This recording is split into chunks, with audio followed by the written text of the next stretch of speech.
Championship. All right, let's have a look at the tight Wakefield Park track. It starts with a fast sweeper at the end of the straight, then it's quite hard on the brakes before a climb up through turn 3 and 4. The downhill run flows quite well through a left-hander, then another big stop on the anchors for a tight second gear hairpin that leads onto the main straight. Wakefield Park is the venue for the latest round of the Century Batteries Australian GT Production Car Championship, riding with Daryl Coon, reigning champion in the 6-cylinder Holden, as we welcome Craig Denyer to the commentary box. Thanks, Rusty. Scotty Loadsman on pole in the V8 Commodore.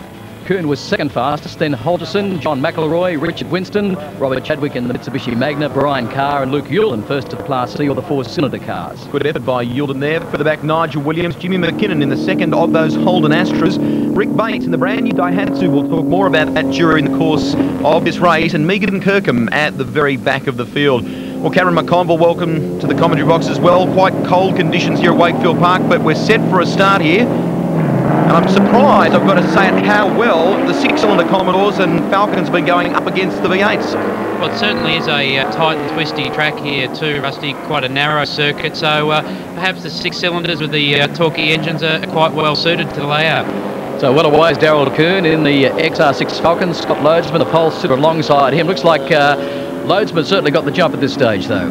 Luke Yulin doing a terrific job in Class C as well in the little Astra.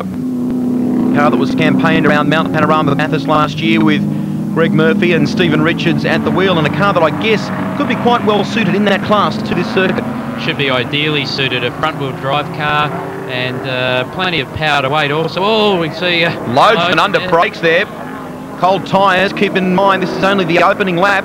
But Daryl Coon really throwing out a challenge here in the early stages. Yeah, doing a great job, Coon. Won the Bathurst 3-hour showroom showdown with John Bow in the 6-cylinder class last year, and also went on to win the championship. But it's good to see the 6-cylinder cars really throwing out a challenge to the V8s here at Wakefield Park this weekend. Into the top turn for the first time. Alan Holgerson doing a good job in third position in the Toyota Camry. Oh, Winston's run wide there off the top turn. He's lost a stack of ground, Cam. Yeah, very lucky not to hit the pit wall too, running out of road, but he got it back on the bitumen as we go on board with Daryl Coon into the tight right hand. Here, have to be careful not to lock up brakes. Whoa, very greasy. He's off the road. Big trouble here for Daryl Coon. Holgerson comes through. McElroy as well. So he's lost some ground there. Just wondering if he's going a little too hard into that first corner. It's only the second lap. He's still on cold tyres. Yeah, it certainly didn't look like it. The car slowed down enough just as he turned in. It got very taily in the back, and really quite strange whether that car's just struggling for a bit of grip, as you said, but certainly more a handling imbalance, I would think. I guess a real surprise this weekend, guys, has been the performance of the Toyota Camry in the hands of young Alan Holgerson from Sydney. Bought the car from David Radcliffe at the end of last year, and he's really come out this round fighting. Had some great times. Shouldn't forget either that that's a very well sorted package. It's been run by David for several years. It's a former championship winning car, and in the hands of Chris Kasparis and his brother, there's been a lot of development to it, but he's obviously got a fair degree of talent. Well, he's just run off wide off the circuit there. And Loadsman's in trouble as well, so this is the new battle for the lead as we ride with Daryl Coon. Off to the inside, I think you'll find that's McElroy running down into turn 1, so boy, how that can all change in one corner. Yeah, I tell you what, hard to pick up what actually happened there. Looks like Loadsman's car has failed in some form. That would put Robert Chadwick in the Magna up to third. And the Coon, well and truly, there's Loadsman's car now, so some kind of failure in the Commodore. Gee, we're just giving Holgerson a rap as well, and he ran off the circuit, so not quite sure what's happened to Loadsman. Let's have a closer look at this, Cam. Yes, well, you see coming onto the straight, the car's just really understeered straight ahead. Absolutely wasn't going to make the corner at all. Now, does he hit the tyre wall? He's very close to it. And Loadsman slows just for no apparent reason. And then chain reaction there. Yeah, and then in the process, McElroy and Coon came blasting past. Here's Rick Bates. Yeah, this is a little Daihatsu Sirian, a factory entry in GTP in the 4-cylinder class. About 1300 cc, so it's a very small car, particularly compared to the 2-litre Astras and so on, and the 2.2-litre Vectras. But Rick will certainly give it plenty of stick. First time out, so still a lot more development in the car yet to come. Just checking the timing for you, and at the moment Yulden leads that class and Bates is in second position, so that's a pretty good performance when you consider that McKinnon is in an Astra in behind him, so Rick Bates really getting the maximum out of that little car. Well, he's an absolute fantastic driver, Rusty. That's why we've selected him to co-drive with our team for Queensland and Bathurst, so I hope he wins the class, but certainly a little bit more development still to come in that car. Robert Chadwick in the Magna, going under a bit of pressure now from Richard Winston in the V8 Commodore. This is a newer Magna too, Craig. Some development in this car. Yes, this is the new Magna 3.5 litre V6, the new body style. Very quick car, and a car that, again, Robert will drive very, very competitively this year. Youlden comes over the start-finish line, leading Class E at the moment. Now, there's a young kid with a lot of talent, former Formula 4 driver, and a guy that hooked up last season to drive the second of the Perkins Racing Commodores. Big future ahead of him. Certainly has, and more than likely we'll see him on board a V8 supercar for the endurance events yet again, but at least he's keeping his hand in, and quite smart for a young driver to stay with a manufacturer like Holden. And even though he's not in the outright class, he still keeps his links with Castrol and Holden, and doing a great job. And just set fastest time at his Class 2, 1:13.94 compared to his teammate Jimmy McKinnon with a 1:14.41, and then Rick Bates a 1:15.1. Once again, 6 cylinders going hard at it against the V8s. Chadwick doing a terrific job in the Mitsubishi Magna, but he's in a bit of trouble here. Richard Winston down the inside and picks up a position. Yeah, Winston driving the car that Peter Phelan drove to a championship win some years ago. Now Chadwick thinks about coming back at him. Winston moves over to well and truly cover the line. Even though Phelan has, I guess, hung up the helmet, Craig, he's still very much around the championship, isn't he?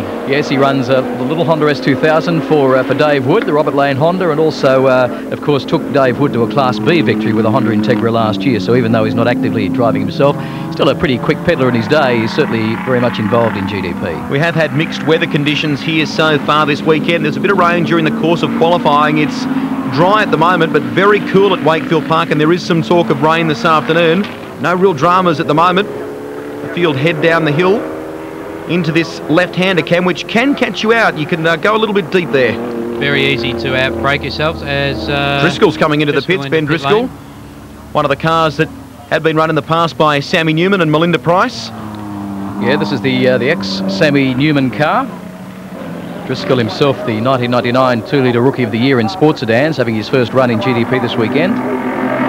Good effort by Daryl Kuhn leading the way. This is the battle for third position, and Winston continuing this charge. He's gotten past Robert Chadwick and now gets past Brian Carr. So Winston up into third position. Carr wants to argue with him, gives him a bit of a tap too. Well, you couldn't get much closer than that, and it looks like there may be slight contact there, but Winston will resume his battle. I must say I'm very impressed with the power of that VT Commodore. He seems to be able to outdrag just about everything up the straightaway. The Magna's no slouch in a straight line. Now he's got past the Falcon pretty easily. Yeah, the Falcon's running in the AU2 specs too, so it should have a bit more kilowatts than the Commodore. The Falcon generally will turn out just in excess of 200 kilowatts. The Commodore about 185. Just wondering how they'll go in the latter stages of this race, Cam, given the tight nature of the Wakefield Park layout as he runs wide. He's got normally sideways. Carr takes evasive action, but Winston a big tank slapper on. Well, look good for the trying out for the precision driving team there. Went left, it went right, so a little bit of overcorrection, but that actually started by a big understeer slide. He dropped the front wheel off the road. Oh, Carr's gone too. Carr has gone. He's in the infield as well. So another look at this. You see the car understeer very wide, then drops the front wheel off, but he's still got a lot of steering lock on to bring it back on the road, and that's why eventually the back of the car comes around. Then he overcorrects, so tries to avoid the Falcon, I think, and finally does bring it to a stop out in the scenery there, but gee, he was on a charge. I'm trying to understand how Brian Carr got caught up in that. I think he may well have been spooked by it and tried to take evasive action and spun himself. Tell you who's made big gains from all that. Robert Chadwick up into third, and Alan Holgerson back on the pace in the Toyota Camry. He's in fourth position. Up in front, this is the battle for the lead. Daryl Kuhn and John McElroy, 1 and 2, and they're on their way home as well. So will McElroy be able to do anything about Kuhn? 1 corner to go. Daryl Kuhn, very impressive in the MDC Peter Warren Ford XR6. McElroy's pushed him all the way, particularly over the last few laps. But Daryl Kuhn coming down the main straight here at Wakefield Park to take the checkered flag. Great result, first home outright, first home in the 6-cylinder class, and McElroy will be the first home in the V8 class. Solid effort. Century Batteries Australian GT Production Car Championship. Daryl Kuhn takes it out. McElroy a close second. Third coming across the line now. That is Robert Chadwick. The battle for fourth. Looks like it's going to go right to the line. The top right of your screen there, you can see Alan Holgerson in the Toyota Camry and Richard Winston. And Winston won't be close enough, though. It goes to Holgerson. Interesting note that Holgerson actually set fastest lap 1:10.87, so certainly carrying plenty of speed in the Camry this weekend. Kuhn waving to the crowd. McElroy pulling alongside. in the new look GT Production Championship, particularly for these three classes, the V8, the 6-cylinder and the 4-cylinder class. So Kuhn takes out the race win from McElroy, Chadwick, Alderson, Richard Winston. Further back in the field, Brian Carr. First home in the 4-cylinder class is Luke Yulden from Jimmy McKinnon. So a 1-2 there for the Holden Astras in front of a crowd of around 10,000 here at Wakefield Park. Good start to the championship for Rick Bates in 9th position, 3rd in Class C. Megan Kirkham rounds out the top 10.